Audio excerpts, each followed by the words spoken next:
Zie, je zet een steekje in. En die maak even.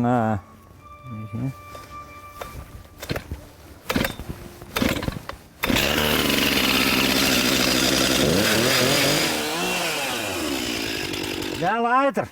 Dit is het makkelijkste. Liets, grut, grien of zelfs wiet. De kriesbeem binnen bij Jan de Haan uit Twieselerheide in alle soorten en maten te krijgen. 1500 had hij in zijn tuin staan. En nog voordat Sinterklaas het loon uit is, gaat het goed met de verkoop van kriesbeem.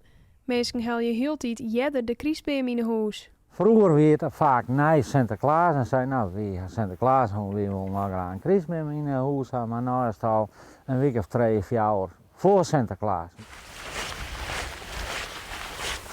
Dat mijn het meer en dat mijn het meer. We willen de gezelligheid in de huis halen en dan willen we nu al een beem in de huis halen. Het mooiste is, dat vinden de mensen het mooiste, dat ze er zien kennen, dat ik ze uitgraaf, dat ze vers binnen. En dat vinden de mensen het mooiste. De pure natuur, zeg maar. Ja.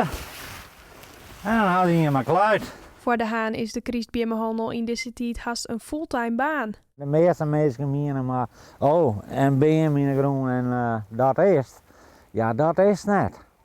Als je een kriesbeem, die moet ook vorm krijgen. Dus is de Haan rond de kries die drok met zijn kriesbeem.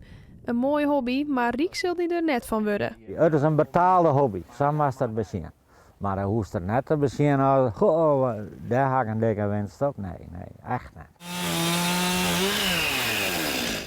Ik vind het wel prachtig mooi, ja. En ik vind het heel mooi met de mensen om te gaan. Ja, ik vind het gezellige dagen. De mensen zijn ook vrolijk als ze een beem halen.